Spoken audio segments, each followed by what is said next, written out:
Spongehenge, o episódio mais sombrio do Bob Esponja. Espantalho, nossa, não sabia que vocês assistiam Espantalho também. Vambora. No canal, em vários vídeos passados, a gente já analisou algumas vezes o seriado Bob Esponja. Talvez não da forma mais legal possível, afinal a gente fez um vídeo de vazio. E eu sei que esse tema se tornou uma baita chacota, afinal tudo é vazio. Mas na minha opinião... Adoro a política de Portugal, sempre me faz rir. A mim também. A mim também. Principalmente quando é o nosso querido amigo a fazer. Meu Deus, para que agredir o meu ouvido, Jackson? Para quê? Você pode se explicar para quê? Gente.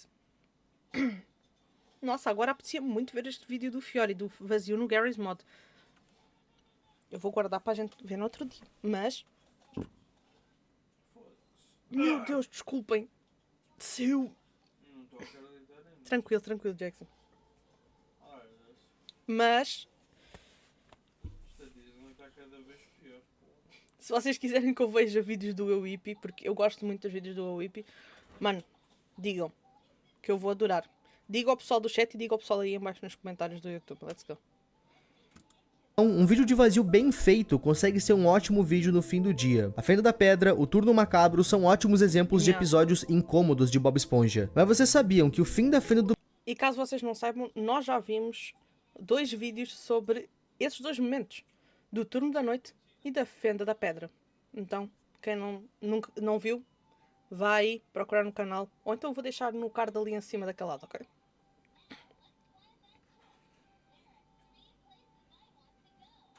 Se vocês quiserem que eu assista mais vídeos do Ewipi, ou se tiverem um vídeo em específico que queiram que eu assista destes aqui.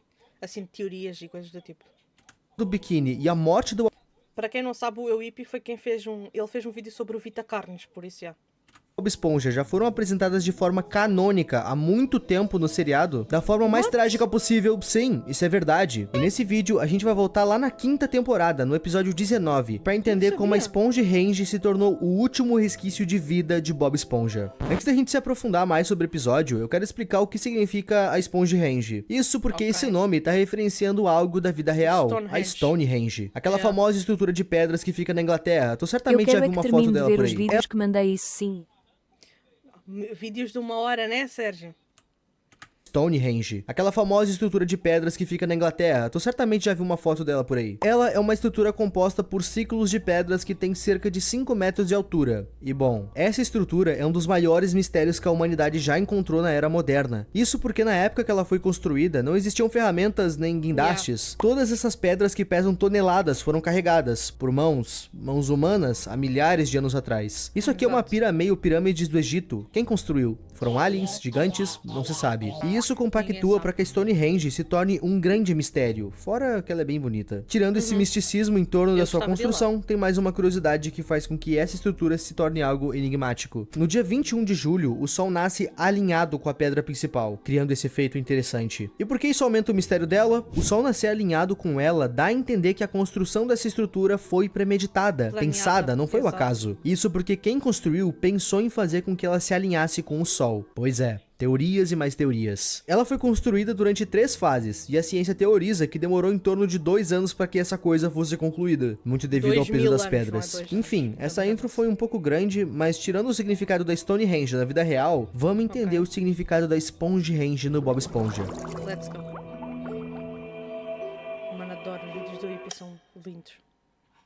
O episódio começa com uma ventania forte na Fenda do Biquíni, que aconteceu do nada. Um casal sai de um restaurante e o homem diz: "Que ventania, Netuno deve estar bravo com a gente." A mulher que tá com ele então dá risada e cita que todo mundo sabe que Poseidon é o rei dos mares e não Netuno. Quando ela fala isso, o lanche que ela tava segurando acaba voando junto com a ventania e o marido dela se ajoelha e chora, como se aquilo tivesse sido um castigo causado pelos deuses. Esse trecho nos mostra que a galera confunde bastante Poseidon com Netuno. Seria esse o motivo da ventania? Não sabemos. O lanche da moça que saiu voando acaba voando na cara cara do Bob Esponja, e isso acorda ele. E quando ele vai na janela ver o que tá acontecendo, ele nota a ventania. E bom, o vento acaba batendo nos poros dele, o que cria um som curioso, como se fosse o de uma flauta. Dependendo de como ele se move ou se estica, as notas musicais ficam mudando. E esse som que ele emite, por algum motivo, atrai as águas-vivas. Elas ficam hipnotizadas pelo som. Todas as águas-vivas da Fenda do Biquíni ficam atraídas pelo Bob Esponja, perseguindo o som que ele tá emitindo. Elas parecem pacíficas e ficam brincando com ele, só que dentro dele, eu sei, isso é bem esquisito. Inicialmente o Bob Esponja vai se divertir muito, e eventualmente o sol vai nascer, ou seja, tá na hora de trabalhar. Como as águas vivas eram atraídas pelo som, elas simplesmente não deixam o Bob trabalhar. Isso porque aquela ventania não acaba. Quanto mais vento, mais som o Bob emite. As águas vivas, juntamente com a ventania, ficam colocando o Bob pra dentro de casa o tempo todo, parecendo que ambas as coisas estavam trabalhando em conjunto para que ele fosse afastado do Siri Cascudo. E se vocês acompanham esse desenho com frequência, vocês sabem como o emprego do Siri Cascudo é tudo pro Bob Esponja. Vai chegar um momento em que as águas-vivas prendem o Bob dentro de casa. Inclusive, durante esse acontecimento, os dedos dele ficam presos na porta e incham. Nessa hora, ele vai até tentar ligar pro Siriguejo pra explicar a sua demora, mas a mão dele tá inchada, não dá pra discar. A impressão que fica é que as águas-vivas, somadas à possível fúria de Netuno, estão corroborando pra tornar esse o pior dia da vida do Bob Esponja. Eles estão fazendo isso de propósito pra que ele não consiga trabalhar. Quando ele finalmente consegue ligar pro Siriguejo, o Siriguejo ajuda ele de uma forma um tanto quanto cruel, eu acho. Ele pesca o Bob Esponja com uma vara e arrasta ele pro Siri Cascudo. Só que a ventania vai continuar puxando o Bob. Inclusive, essa cena é bem engraçada, porque o Siriguejo fica usando táticas de pescador nessa cena. É real engraçado. Peguei. Ele está resistindo. Olhando até aqui, ficou bem claro que a ventania e as águas-vivas não eram um mero acaso. Realmente tem algo conspirando contra o Bob Esponja. Talvez contra a Fenda do Biquíni inteira. Afinal, a gente vê no começo do episódio que não é só o Bob que tá tendo um dia ruim. Pronto pro trabalho.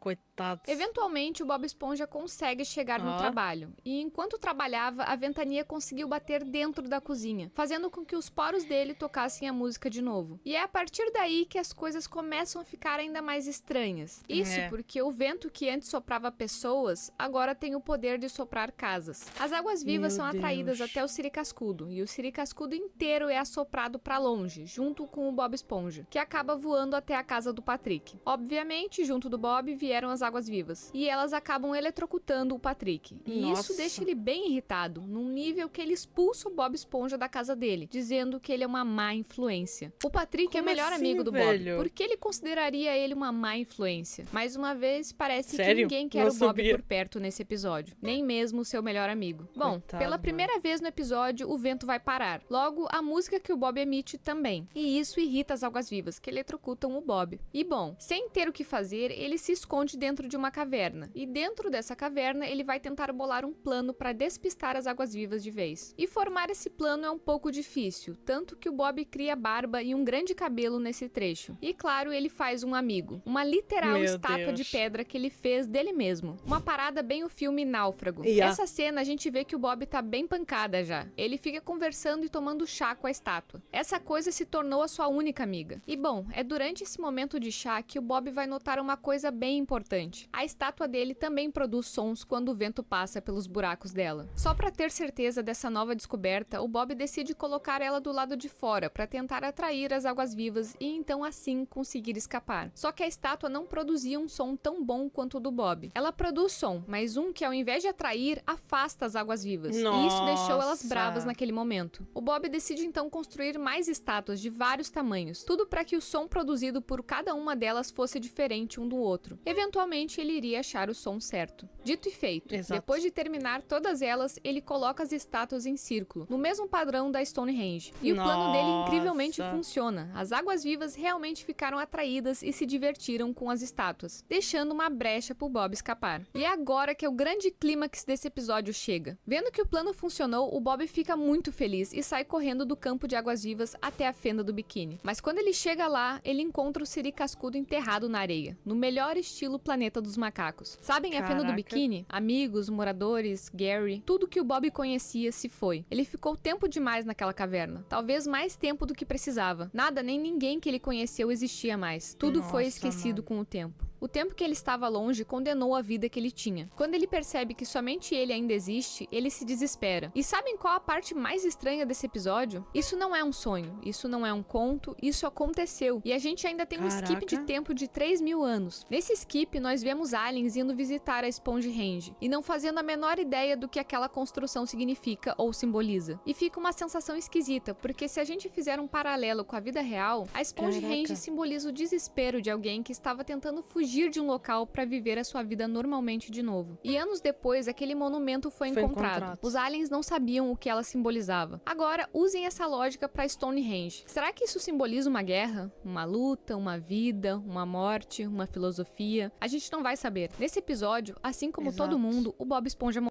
e deixou para trás somente essas estátuas com o formato dele. O provável único vestígio de toda aquela cidade é a Stonehenge. Esse episódio é muito comentado entre os fãs da série porque ficaram muitas pontas soltas. Primeiro de tudo, Mano, muito por que essa louco. ventania acontece? Seria Netuno Exato. enviando ela para castigar os moradores da Fenda do Biquíni? Nisso já se inicia duas novas questões. Ficou claro que tanto Netuno quanto Poseidon existem em Bob Esponja. Netuno, no seriado, sempre foi tido como o deus dos peixes. Mas vocês já notaram que Netuno parece mais um príncipe do que um deus? Eu sei que ele tem Exato. duas versões no desenho, mas em ambas ele parece bem mais um príncipe. Até mimado ele é. E bom, caso você não saiba, Poseidon também é canônico em Bob Esponja. Mais especificamente no filme. Talvez Poseidon seja o real rei dos mares e cansou dessa confusão entre ele e Netuno vinda da Fenda do Biquíni. Por isso esse castigo com a ventania. Pois. Mas por que isso afeta principalmente o Bob Esponja? Não sei ao certo. Isso vai ser mais a gente teorizando do que qualquer coisa. E se talvez o Bob Esponja tenha feito algo para Poseidon barra Netuno? Existe um episódio onde Bob Esponja simplesmente desbanca Netuno numa competição de fazer hambúrguer. Talvez Não ia ser Netuno tenha impossível. se cansado desses desacatos. Por isso essa punição à Fenda do Biquíni e principalmente a Bob Esponja. Nem mesmo seus amigos o querem mais por perto. E isso no momento que ele mais precisava. Há quem diga que esse episódio não é canônico, mas há também quem acredite que esse episódio na verdade é o real final de Bob Esponja, apenas contado de What? forma precoce. Se isso é fato ou não, eu não sei, mas eu gosto de pensar que sim. Esse tragicômico de fim de mundo é engraçado e me lembrou muito o final de Uma Noite Alucinante 3. Stonehenge é um episódio desesperançoso, que na primeira vista parece engraçado, mas que se você analisar com outros olhos, traz uma sensação de tristeza, abandono e desesperança.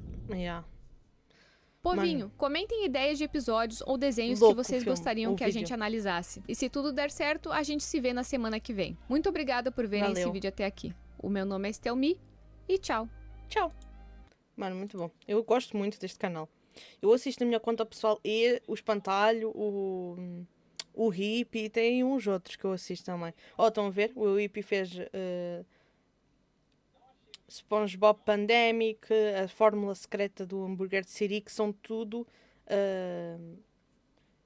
meio que análogo horrors, assim por dizer, do mundo do Bob Esponja, ou histórias de terror tipo AUS, universos alternativos, ou então universos criados por fãs, entendem? É muito bom.